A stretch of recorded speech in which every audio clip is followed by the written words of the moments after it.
Assalamualaikum warahmatullahi wabarakatuh. Sebelum cerita ini dimulai, nama yang ada pada cerita ini sudah disamarkan demi keamanan dan kenyamanan bersama, termasuk Jono yang mengirim cerita ini. Kali ini saya akan menceritakan pengalaman horor yang dialami oleh temannya Jono pada saat menginap di rumahnya. Tanpa berlama-lama lagi, mari kita simak ceritanya. Nama aku Jono.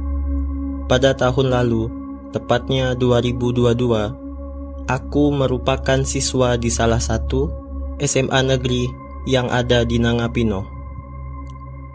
Aku tinggal di perumahan yang melingkari sebuah bandara. Pada waktu itu, aku tinggal berdua dengan ART yang bekerja di rumah. Karena orang tuaku bekerja, menjadi alasan aku tinggal berdua dengan ART. Kisah yang akan aku ceritakan ini merupakan kisah kawan dekat aku yang bernama Rehan. Sekilas tentang Rehan, dia kawan dekat aku yang kebetulan kami bertetangga. Dia tinggal di rumah bibinya yang jarak antara rumah kami hanya 3 rumah. Kisah ini terjadi pada tahun lalu, 2022, tepatnya 3 hari sebelum Idul Adha. Saat itu Rehan tidak mengikuti paman dan bibinya pulang kampung. Jadi, Rehan sendirian di rumah. Pada 3 hari sebelum Idul Adha, Rehan main ke rumah aku.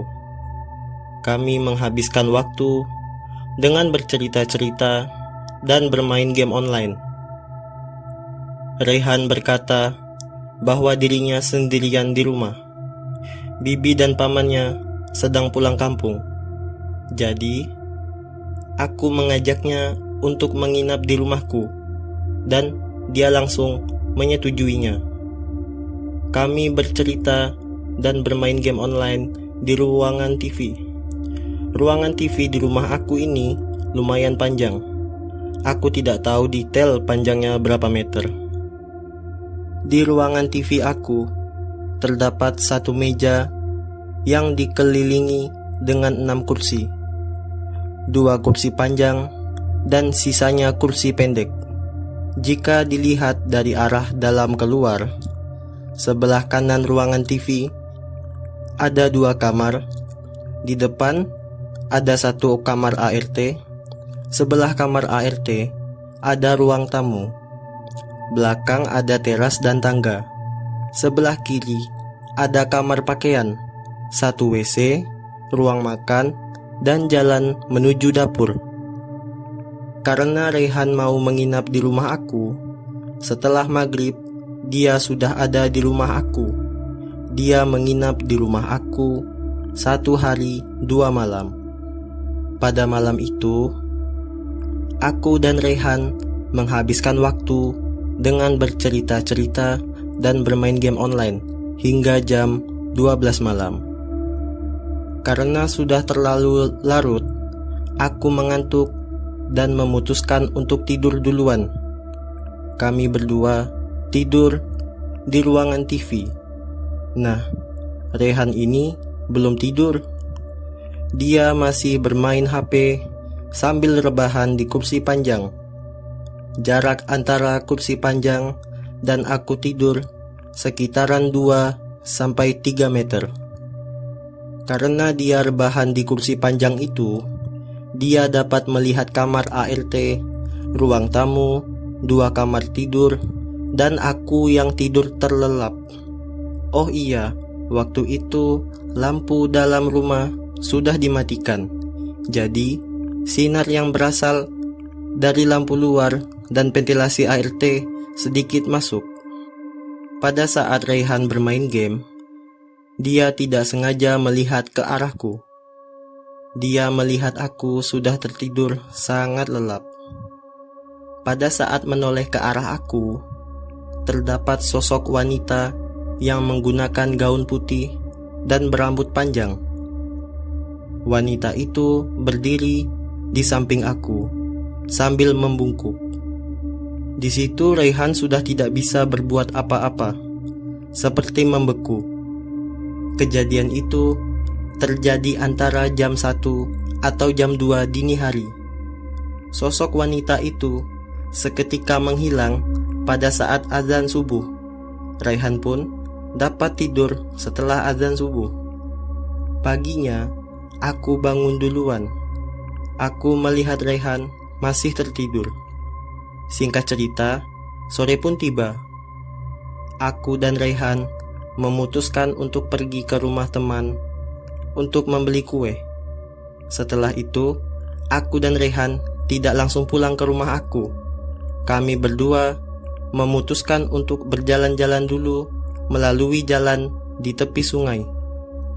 Setelah jalan-jalan, kami pun pulang ke rumah aku. Sampai di rumah aku, Mbak ART dan temannya sedang mengumpul di dapur. Jadi, aku dan Raihan ke ruangan TV. Kami berdua mengobrol di ruangan TV. Kemudian, Raihan mengatakan bahwa kepalanya pusing akibat melalui jalan sungai tadi. Raihan pun tertidur, sedangkan aku bermain game online sendirian. Sekitar jam 8 malam, Raihan terbangun. Kami berdua memutuskan untuk bermain game online hingga jam 12 malam. Karena keasyikan bermain game, kami sampai lupa waktu yang membuat kami berdua mengantuk. Kami pun tertidur. Kami berdua tidur di ruangan TV dan posisi tidur kami menghadap ke arah ruang makan.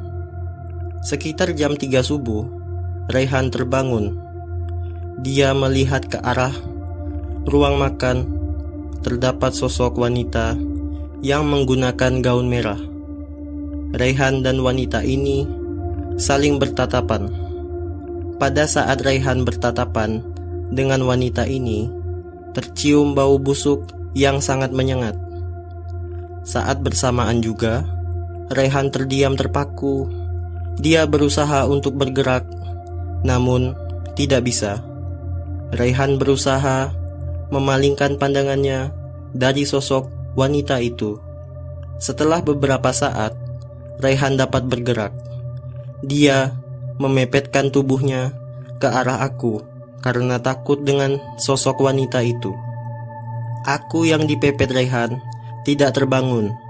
Paginya, aku dan Raihan terbangun sekitar jam 10. Raihan pulang untuk mandi dan mematikan lampu rumah bibinya. Jadi, itulah kejadian yang dialami oleh kawan aku yang bernama Raihan. Aku sendiri tidak mengetahui selama 2 malam itu dia dinampakkan oleh sosok wanita yang menggunakan gaun putih dan merah. Raihan bercerita kepadaku jauh-jauh hari setelah kejadian itu. Memang benar, di rumah aku terdapat penunggunya, dan kebetulan juga sosok wanita yang menggunakan gaun putih dan merah merupakan 2 di antara penunggu rumah aku.